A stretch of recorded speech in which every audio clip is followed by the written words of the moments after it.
2024년 10월 이후 한국은행은 기준금리를 4차례 인하하여 3.5%에서 2.5%로 낮췄습니다. 완화된 금융환경은 자산 건전성을 개선하지만 동시에 비은행 금융기관의 수익 추구 행위를 자극합니다. 실제로 금융 취약성 지수는 이 기간 다시 상승세로 전환되었습니다. 레버리지 확대, 듀레이션 연장, 위험자산 투자 증가가 복합적으로 맞물리며 시스템적 취약성에 축적되고 있습니다. 그 레버리지 확대의 핵심 채널이 바로 RP, 즉 환매 조건 부채권 매도입니다. 증권사와 채권형 사모펀드는 보유 채권을 담보로 RP를 매도해 자금을 조달하고 그 자금으로 다시 채권을 매입하는 순환 구조를 활용합니다. 이 레버리지 루프가 반복되면서 RP 매도 잔액은 2025년 9월 기준 205.4조 원까지 급증했습니다. 특히 투자 펀드가 전체의 66.5%인 129.1조 원을 차지합니다. 더 우려되는 점은 대부분이 이길물 RP에 집중되어 매일 대규모 차원이 필요하다는 것입니다. 레버리지 확대와 더불어 채권 듀레이션도 크게 늘어났습니다. 보험사는 IFRS 17에 맞춰 장기 국채를 집중 매입했습니다. 그 결과 듀레이션이 12.2년, 2015년 대비 1.7배입니다. 펀드도 6.1년으로 1.4배까지 상승했습니다. 한편 증권사는 단기 RP로 조달한 자금을 장기 신용채에 투자하면서 심각한 만기 불일치를 만들고 있습니다. 이러한 듀레이션 확대가 이번 사이클만의 현상은 아닙니다. 과거 금리 인하기마다 같은 패턴이 반복되었습니다. 특히 2023년부터 현재까지 국고채 금리가 137베이스펑 하락하는 동안 보험사 듀레이션은 1.73년 추가 상승했습니다. 투자 펀드도 0.66년 들어 역대 가장 큰 폭의 확대입니다. 금리 인하기가 구조적으로 금리 민감도를 높이는 경기 순행적 패턴이 확인됩니다. 이처럼 축적된 금리 민감도가 문제가 되는 이유는 구조적 변화에 있습니다.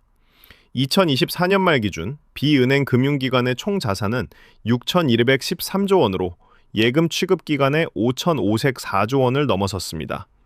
금융 시스템의 무게중심이 비은행 쪽으로 완전히 이동한 것입니다. 그런데 이 비은행 부문은 은행에 비해 규제와 모니터링 역량이 구조적으로 취약합니다. 자산 규모는 더 크고 감독은 더 느슨한 시스템 리스크의 사각지대가 형성된 셈입니다. 이러한 규제 사각지대 위에 더 우려되는 것은 금융기관 간 연결고리의 급속한 강화입니다. RP 상호 거래는 다른 금융상품을 크게 앞질러 연간 약 20%씩 증가하고 있습니다. 특히 투자 펀드가 RP 매도의 66.5%, 금액으로 119조 원을 차지하며 자금 조달의 핵심 축을 형성하고 있고 이 유동성을 공급하는 매수 측에는 신탁과 투자 펀드가 자리 잡고 있습니다. 결국 비은행 기관들이 서로의 자금줄이 되어주는 긴밀한 유동성 네트워크가 만들어진 것입니다. 그렇다면 이렇게 촘촘히 얽힌 구조에서 금리가 반등하면 어떤 일이 벌어질까요? Figure 2A는 금리 인상 시나리오별로 섹터별 채권 평가 손실을 추정한 결과입니다. 보험회사가 단연 가장 큰 손실에 노출되어 있으며 이는 앞서 확인한 장기채 편중의 직접적인 결과입니다. 펀드와 투자 펀드도 상당한 손실이 예상되어 듀레이션 확대가 잠재적 재무 충격으로 전환되는 경로가 분명히 확인됩니다. 다만 이 손실이 곧 자본 위기로 이어지진 않습니다. 보험사는 IFRS 17으로 부채 감소가 손실을 상쇄합니다. 증권사도 국채 선물 해지로 자본 충격은 제한적입니다. 그러나 핵심 제약은 자본이 아닌 유동성입니다. 2022년 4분기 금리 급등 시 보험 해지와 연금 유출이 폭증했고 보험사는 7.8조 원을 긴급 조달해야 했습니다. 유동성 리스크에 더해 해외 대체 투자도 핵심 취약 요인입니다.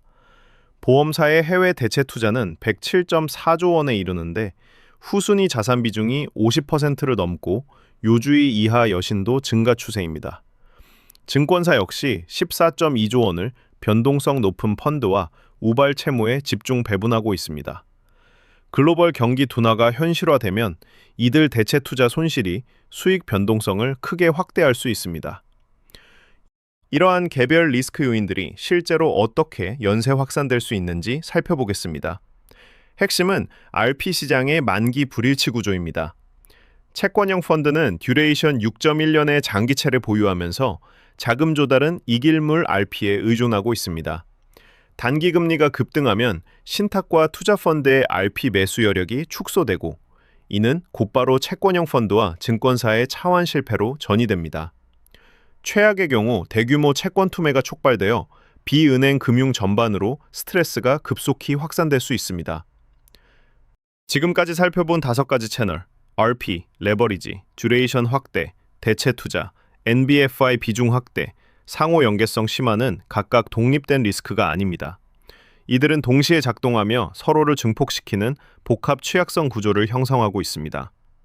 현재 금융기관들의 자본 비율은 양호한 수준이지만 글로벌 불확실성이 고조된 상황에서 어느 한 채널의 충격이 전체 시스템으로 전이될 가능성에 대비해야 합니다. 정책 당국의 지속적인 모니터링 강화와 위기 대응 체계 정비, 그리고 부문 간 자금 흐름에 대한 면밀한 분석이 그 어느 때보다 중요한 시점입니다.